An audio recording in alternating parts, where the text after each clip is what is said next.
mode. Okay, so this is our fourth annual Equinox show. It's really it's a fantastic show, and I love how we're able to sort of capture all of the work of our membership and show it online. And sometimes it's difficult to make it to shows and to see the work, but when you can see it on you can see it online, as well as meet different people online. And I think with the show kind of started off, I think during the COVID years. So it was really popular the last couple of years because of that. And I think it's really kind of continued that. And it's this time in March, really, when it's, we're looking forward to the spring and having the winter behind us, which I think gives us everyone here a little bit of excitement. I hope it does. Certainly for me, to get some sunlight. And that's really what this show is about. It's kind of like a new beginning. And I'm really kind of excited that this year we have a new juror as well, Laysun Keen. And I'm going to just read her quick her quick bio, and then introduce her quickly. Laysun is the gallerist and owner of Laysun Keen, a contemporary art gallery located in SoA in Boston. The gallery started during COVID-19 pandemic, certainly around the same time as the Equinox show. So the gallery provides a platform for non-mainstream voices, as well as a strong focus on producing online content and new ways of art presentation and art sales through price transparency. The stable of artists who exhibit at Laysun Keen consists of both local and international artists, and the gallery mounts 8 to 9 virtual and in-person exhibitions a year. So Laysun, you want to just say hello to everybody? Hello, I'm We Laysun Keen. kind of met and spoke along, a little earlier anyways. Yeah, But I it's thought a pleasure. what I would do is, Laysun will come back and she'll introduce the winners of the Jurors' Choice Awards, which we have 3 this year. But in the meantime, what I'll do is I will read all of the artist statements. Again, this show we had 52 pieces submitted. Of only 15 have been selected for the show, so it's been pretty selective this year, which I think is great, and it kind of really raises the caliber of what you're seeing, and especially the winners, and you'll see some of the art, and I'm really proud of some of the stuff that New England Sculpture Association is putting out. Again, we have 187 members, and we also put on, just like Laysun, we put on something like 7 to 8 exhibitions a year. So Pat, if you could maybe put up and we're going to just kind of scroll through these, and what I'll do is I'll just kind of read the artist and the name of the piece, and then a brief artist statement about the piece itself. So let's start with Elisa Adams from Concord, Massachusetts. The name of the piece is called Insight, and it reads as: somewhere between the dark and the light of the early morning is that orange glow. Insight brings light into your life in daily endeavors. Thank you. Next piece is by David Adelman out of Andover, Massachusetts, and it's called, let's see if I can, mitochondria. Mitochondria. That's that right? I'm not sure. Mitochondria. Sorry, mitochondria. Sorry about that. Is a colossal interpretation of mitochondria cell, which is only 1 micron in size. Okay, these cells are the energy producers in the human body, the light. Without them, there is darkness. All right, next piece is by David Diamond, and out of Providence, Rhode Island, and it's called The Void. The piece reflects the void that exists between man and those venues we do not understand. Within death, darkness, ocean, or the stars, there are open spaces and voids, which we, as humans, cannot fully grasp or explore. This piece reflects this uncharted space. Next piece by Natasha DeCariva out of San Francisco, California. The piece is entitled Quest for Balance. My latest work delves into the depths of our shared human struggle. Within the somber hues of blue, my sculpture stands as silent witness to our world's discord and destruction. Like guardians of a shattered realm, they remain standing among the wreckage punctured with holes that speak of both vulnerability and resilience. Amidst their melancholy, there is a quiet whisper of hope, a call to embrace empathy, love, and light. These sculptures reflect our endurance in the face of adversity. They remind us that even in our darkest hour, there exists a path towards enlightenment. As we navigate through the wreckage of war and loss, we can seek to illuminate our world with compassion and understanding. For it is through the triumph of light that we shall conquer the shadows of evil. We are in an unprecedented moment. It seems we still have more of these excruciating trials to go through before approaching the age of peace and creativity. As an internal optimist, I believe deeply in the inherent goodness of people everywhere. We are the Earth's consciousness, and it is up to us to choose light over darkness. Next piece is by C. Peter Erickson, Newbury, Massachusetts, and it's called High Five. Two brands of Equinox, two brands of parallel strakes woven together, each black on one side and white on the other, half day and half night, rising to join above. Following two long dark winters of the COVID pandemic, as summer followed spring, the piece was constructed in celebration of the end of darkness, of uncertainty, and the moving forward into a brighter future. High Five is a statement that celebrates coming together of darkness emerging into the light of a new day.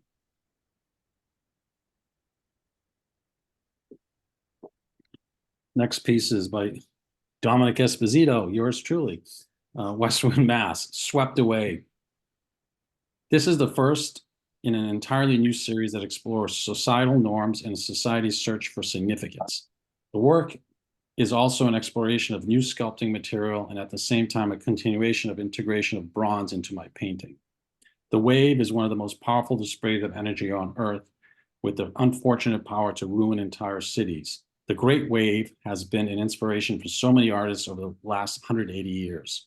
My interpretation reflects society's all-consuming affliction with luxury goods and brands. Only the power of a wave can carry these brands away from society. These brands have become a symbol of self-worth and aspirational wealth. Lynn Johnson, Bolton, Massachusetts. The piece is entitled A New Order. A new order refers to the use of discarded items heaped into a pile for recycling to be put into new order, going from dark of uselessness to usefulness. Metal waiting for recycling was cast and then combined with other items to create an enjoyable piece. Jacob Kulin from South Boston, Massachusetts. 360 is the name of the piece. Wall sculpture inspired by aspects of the sun's rise at dawn and descent at dusk each day. There is a dependency between physical form, negative space, and the light within the composition. Linear, straight components unite to create curved, circular forms. As one looks at the work, it appears to change and move given different vantage points. The three circular windows on each of the sections abstractly represent sun-like shapes with radiating rays of light. Contrast between dark and light color and material creates a dynamic sense of movement within this work.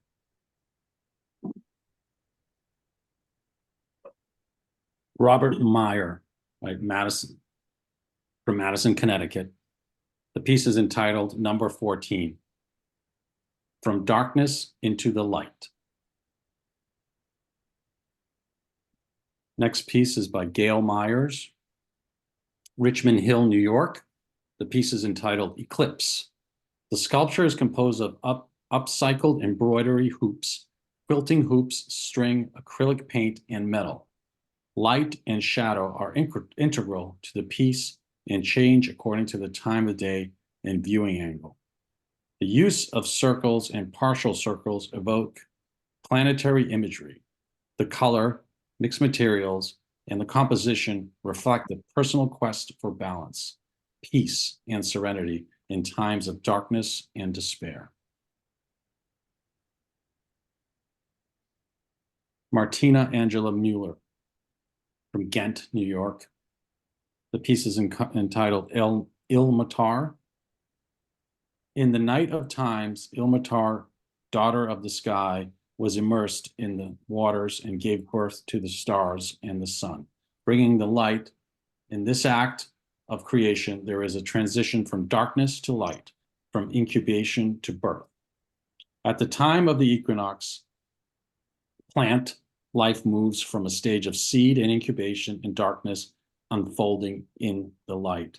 This sculpture expresses an upsurge of life and an unfolding. Chris Plaisted from New Milford, Connecticut. The piece is entitled Crescent. Crescent is a stunning sculpture that beautifully captures the essence of the passage from darkness to light. The magnificent artwork depicts a crescent-shaped structure. The sculpture is made of welded steel. The oxidation symbolizes the darkness that surrounds us all at some point in our lives. The negative spaces represent the journey from darkness to light, despair to hope, and sorrow to joy. Overall, Crescent is a powerful and inspiring artwork that reminds us that there is always hope for a brighter future, even in the darkest times. Karen Stanley from Natick, Massachusetts. The piece is entitled Spiral Eclipse. The contrast of materials in bronze and glass reflects the juxtaposition of light and dark. It condenses the cyclical nature of the eclipse into a singular form, inspired by the lunar cycle. Perhaps it represents the resonance and rhythm of concentric moon rays radiating down, evoking a magical aura and a spiritual vibration. The shape-shifting shadow throws a light in the day in the dreaming night umbra.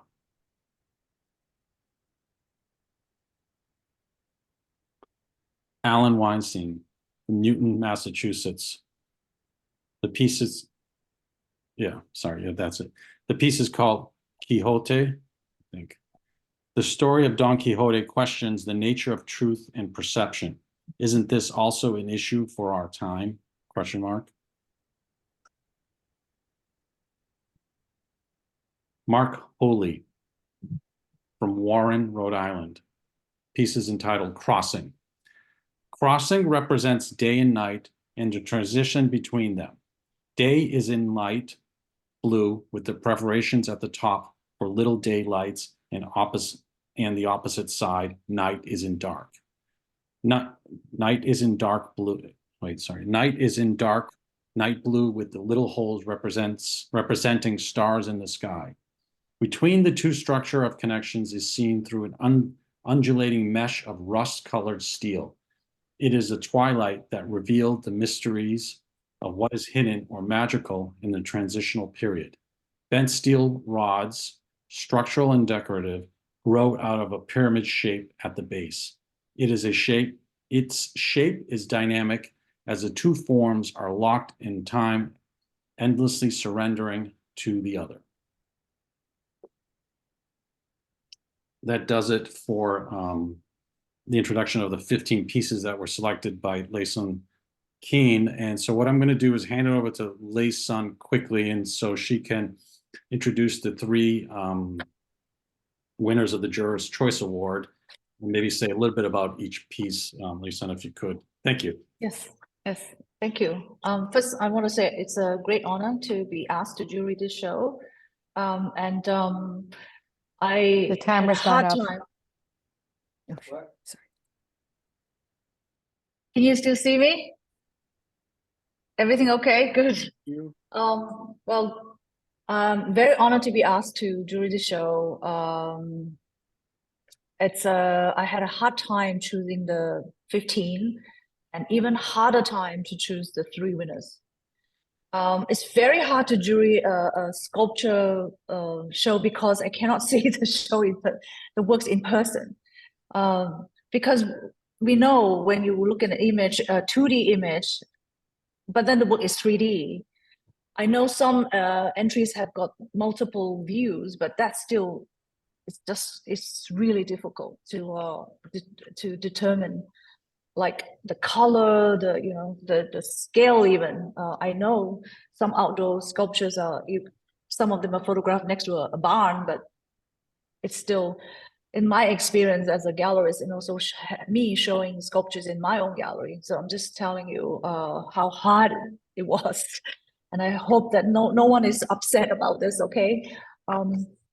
I did choose 3 winners, and they are Peter Erickson's High Five, Robert Myers' number 14, and Gail Myers' Eclipse. So I don't know, are they all with us today? But maybe, I think I saw Peter. Hi, Peter. So I'm gonna just start to tell you, how about I think Peter is here, so let's then not start with him. Let him wait. And we'll talk about. Did you want me to say something? Hi, Peter. Hi, how are you? Are you waiting? Do you mind if I talk about Robert and Gail's work first, and then you go last? That would be okay. Fine, thanks. Yeah. Oh, you're very good to be here. I appreciate it. So Robert Myers, number 14. Well, I think the book stood out because it's very minimalist and it's geometric abstraction. So, and the yellow ball seemed very precariously hanging on the angled steel, like a balanced. So that really captured my imagination and kept me looking. So for that, I placed this work in the top 3. With Gail's work, that's because I could tell from the materials. I have an attraction towards craft materials because the work, Eclipse, is made with quilting material, some fiber in it, and so the way she constructed the work would play with shadows and light, which is very thematic because of the theme of this show.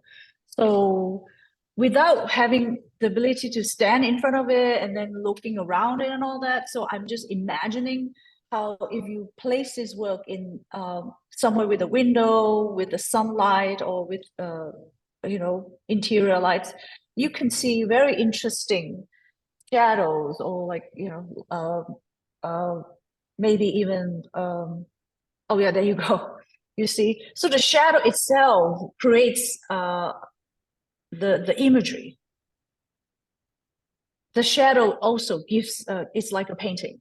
So I kind of I find it very compelling. So that's why it's also a top 3. Okay, I think it uses a lot of fiber material. So there. Now, Peter with High Five.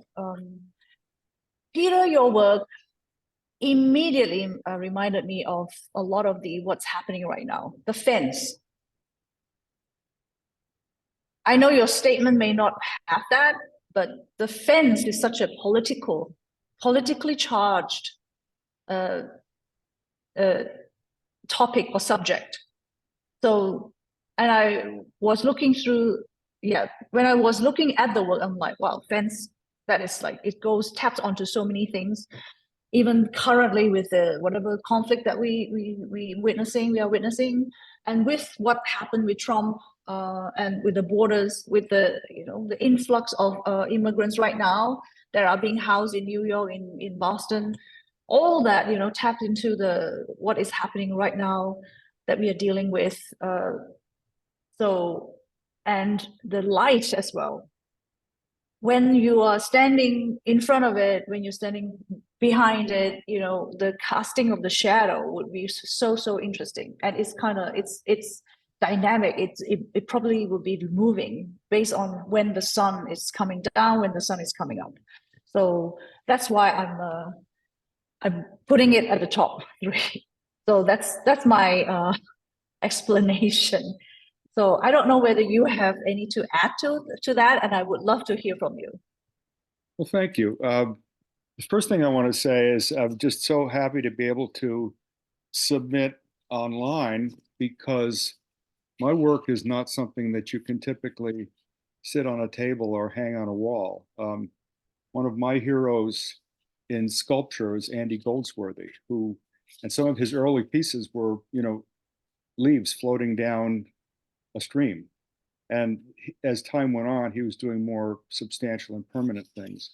But what I'm interested in is kind of the opposite of what my career was about. I was an architect and everything we did was permanent. A lot of my work now, I'm interested in the passage of time. Most of my work is paintings. I have an online site with some paintings. We're overhauling it now to add a lot of sculpture to it. But that's really my interest in 3-dimensional and 2-dimensional work, is the perception of the passage of time. I loved what you said about the shadows and the movement of the sun, and the shadows that are cast by these pieces. And what you can't really get from a still image, although you can begin to see a bit of a moire pattern as the strakes overlap each other, the high contrast of black and white. Now, as you move around the piece, it totally comes alive, because this moire pattern flows and follows a wave as you go around the piece. I like what Stephen Hawking said. He wrote, he's the, you know, this genius physicist who wrote the book, A Brief History of Time. And what he says is that each individual has their own personal measure of time. It depends on where they are and how they're moving. And I think that's really true. A lot of our perceptions of time reduced to minutes and seconds and hours. Those are, you know, daylight savings time. Those are just conventions. I live on a beach, and my time is measured by the sun and the moon and the tide. And the moon and the tide you can rely on. The sun is fickle. It changes from day to day and week to week. And now we have this equinox, which is sort of a false reassurance. I think you read pretty much what I had to say about the piece, the high five, and the, you know, the darkest days into the present.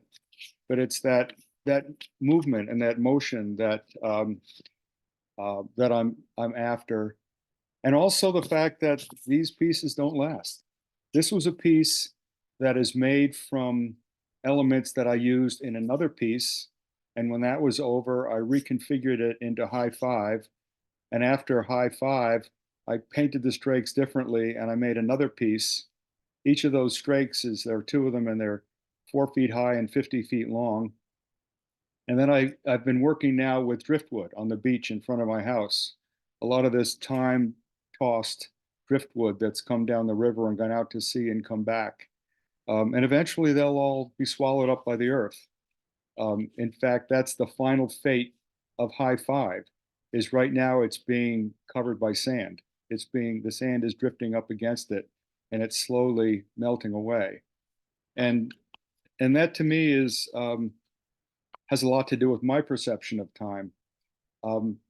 So the last observation that I'll make about the perception of time, is when I'm working on art, and maybe this is true of everyone here, time changes, time speeds up, and hours pass like minutes. I can start in the morning and miss lunch. Whereas when I was in a car crash, I felt as I was slowly floating through time as the car rolled over and over. So it's our perception of time is always changing. And that's what I'm interested in the perception of time in my artwork. Great. No, thank you, Peter, and that was incredible, and I agree with you 100%. I mean, it's spending time in your studio. I think all the artists here would agree with you that you run home, have a quick bite, or skip lunch completely, and those 8 hours feel like 5 minutes in the studio. So Yeah. No, that was great. No, thank you, Lei Sun, for jurying and putting so much thought and effort into everything. And I love hearing, how you see the art as well, and just seeing it from a different perspective. And I know, every time, that's what's the beauty of art, is everyone's got their own kind of perspective. But when you have a real gallerist and curator kind of look at it with a keen eye, is really very powerful to hear it. Well, thank you. I'd like maybe just open it up for a few more minutes if anybody's got any questions for any of the artists. Well, it's only Peter here, or Lei Sun, in terms of any thoughts of wisdom, anything you want to ask her about running a gallery and being successful at it, or What is your website? Oh, it's laisunkeane.com. LAISUNKEANE. Keane, right? Yeah. Okay. I sell a lot of ceramic works. So that's the sculpture side of my business. I've not exhibited any bronze or any ambitious outdoor works like yours, Peter. But you never know, right? The ceramic side of the art right now, it's really kind of the conversation about what clay is. It's kind of really gone off. So if anyone is interested, I think clay is a very easy to get into, to learn. Pinching and all that. It's you can be very expressive with it. Also, it's not that expensive to ship compared to a bronze sculpture. Yeah. Yeah. Material. Yeah. Well, Natasha works mostly in clay. Is that right, Natasha? I think we lost her, maybe. I did mute everyone for the presentation, but anyone who wants to speak can unmute themselves at this point. Yeah. But yeah, that's interesting with I think sculpture has had these waves where things I think even 7 or 8 years ago it was all stainless steel. Everybody was working in stainless steel, right? And shiny stuff. And I don't know, I was reading that Jeff Koons hasn't sold as many pieces last couple of years as he has in the past, and maybe that glitzy colored stuff is over with, right? I don't know. Yeah. Yeah, not surprised. Yeah. The painting is like right now it's well, there's a hierarchy of art, unfortunately, right? Everyone knows that it's a hierarchy. Painting is always number one. Yeah. Yeah, unfortunately. I mean, yeah. I Why didn't make is the that? rules. Is it just because it's easier to hang, or? Well, kind of, I think historically, isn't it? It's because it is easier it's accessible, right? It's easy access, and also once in painting or drawing, it starts from us as cave people, cave paintings and all that. Yeah, so painting is like it's somehow evolved with us, and it becomes something that is innate. Like people need to doodle or draw, so it becomes something that is, yeah. In terms of hierarchy, it's number one. I mean, also because of the market is like is such, we know that year to year by year, we see all the data, and paintings always gets the best price, the highest price. So those data support that. So Yeah. No, it's true. I mean, it's definitely true. yeah, Um, yep. Lee Sung, it's nice to hear you speaking up about painting. Yeah. Most of my work is painting. In fact, I just noticed the piece behind me is about motion and the passage of time. It's called Oxen. And Okay. it's oxen going by. But if you look at the website, you'll see most of it is urban work. And people tell me that my paintings move at different speeds, which is about the nicest thing that I could hear. Okay, you're an architect, so did you so what do you like most then? Making sculpture or painting? I like whatever I'm doing at the time. Okay, okay. I have heard it said to that point though. I have heard it said that an artist's favorite painting is the one they just finished. Ah, Always. I think there's some truth in that. Otherwise, yeah, it wouldn't be finished, right?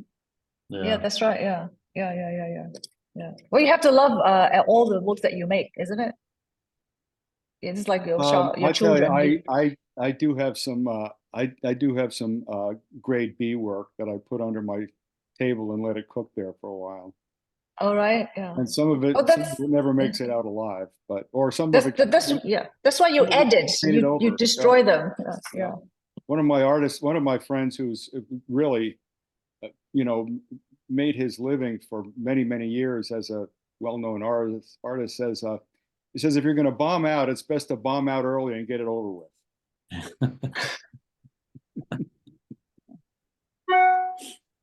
That is interesting. Yeah.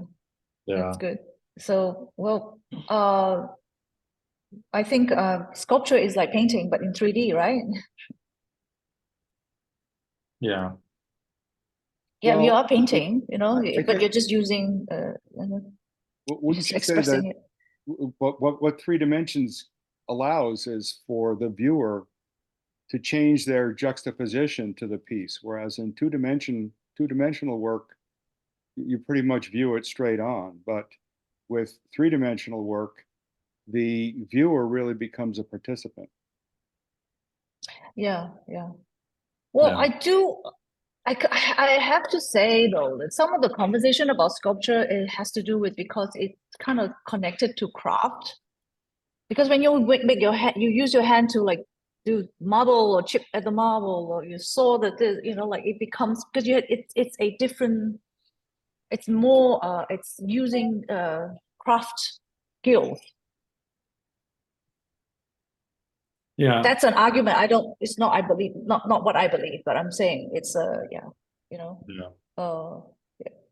And also there are things like, for example, bronze sculptures, because it's a you cast it. You make a maquette, and then you make the mold, so you can reproduce that. So but for a painting, it's always one of a kind. Those are conversations, right? Like as a buyer, collectors, might say, oh, you can make 10 of that, but as a painting, you only get one. Yeah. Yeah. There's a lot. Yeah. Well, unless it's Peter's, his is impermanent, gets taken away by the sea. So that's different. So you should, you know what you should do? You should digitize, like film it, and that's I have done some of that. I've done yeah, some of that. Yeah. yeah, become your archive. I'll do more Proof of that. that. Yeah, because then who knows you made that work, right? If it's you change it to something else. Yeah. Yeah, when you feel like it. So you have to record and document, and then becomes like an artwork. Yeah. So I'll definitely hear you. yeah. Any interesting questions that anybody wants to like ask? No, I think we're good. I don't know what it was tonight. just, it might have been just a day of the week. You know, this is also school vacation week. I don't know, for at least my kids, so I'm not sure about anybody Oh, okay, okay. out of Massachusetts vacations. Okay. Oh, it is vacation week this week. I see. Well, for private schools, so yeah. So, Oh, okay, okay. All right. Oh, spring break. well, oh. So Yeah. how long have you had your gallery, Lei Sun, and why'd you decide to do it? Oh, I had my gallery. I started it in 2020. At first it was an Perfect online time. galleries. Yeah. Well, I didn't know COVID will last this long. Mhm. Like, right? I thought it was only going to be 2 months, and then it will be all over, and then we can all go back to normal. But you know, I didn't anticipate that it will be a global lockdown, and you know, like the number of mortality, people died, and it was so crazy. I don't wonder whether all of you had any PTSD out of that, but you know, that COVID 2020 and 2021, it was wow, it's traumatic for so many people. I always wanted to have a gallery because it's my dream. I wanted to do it because I also didn't want to die knowing that I didn't do it. Because when you have this burning ambition, it would be a huge regret if I didn't try. So, because I have all this dream in my head about, okay, what kind of gallery I wanted it to be, who I want to show, what kind of artwork I want to show, you know, and have, you know, meet artists, you know, all those dreams I had in my mind, right? And then I just needed to do it. It's a burning passion of mine. So that's why COVID didn't stop me. And when COVID hit, I was like, okay, no problem. We'll just do online, you know?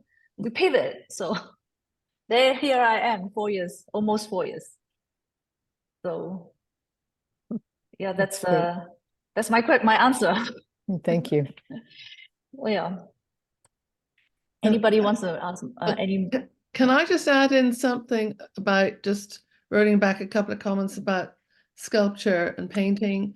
It's just, you know, like in deference to sculpture, there's so many other textures and experiences that you cannot get from a painting. Like you have a plethora of materials you can work with. So the whole experience of the three-dimensional world is so different from painting. And that's why I'm really happy to see it's getting a bigger stage. But I think we must remember there's so many other dynamics in the three-dimensional world that you can get so many things in the two-dimensional world, but I think there are many other unique qualities from, you know, for the sculptural community when we think about what we make. So I just had to say that. Just chime No, in. I totally agree with you. No, I agree with you. Yes, I wouldn't show ceramic if I don't believe in that, right? So yeah, I know. yeah, because there is nothing compared to being able to see something from all sides. Right. And there's And this to be able to go in, yeah. yes, yeah. Or they don't have to be vessels. They, you know, even if it's like a something that is a piece of metal rectangle thing, right? There is still things to, you know, where you stand affects how you feel about that work. You know, they call it, you know, in art history in school we call it phenomenology. It is like a big word. It's a great word. Yeah. Well, Yeah. thanks, Isla. I mean, honestly, it's the pieces that you selected are amazing. I'm quite honored Oh. I'm in this group, but I just want to thank you because I'm looking at other beautiful works from around the world, and that's really lovely to be part of that. And thank you. Oh, thank you. Thank you. Thank you. Thank you for being on Yes, this thank call you. as well. Thank you so I much. think maybe we kind of call it quits and get some dinner, but Thank you so much for we're having zoomed me. out today. We've had a few of us on this meeting have had Zoom calls for the last couple hours, but no, it was really great, and thank you, Peter, for making it, and thank you, Lei Sun, for jurying and all the work, and Pat for organizing everything, and And I think it was great. Yeah. Well, thank you. Thank you, for Lee-Sun. the format. you. I really appreciate the opportunity Thank to you. show pieces that no longer Yes. exist. Thank you. Yeah, that's great. All right. Have a good night, So everybody. much. Thank Yeah. you. Thank you. Good night, everyone. Night. Thank Good night. you. Okay. Good night.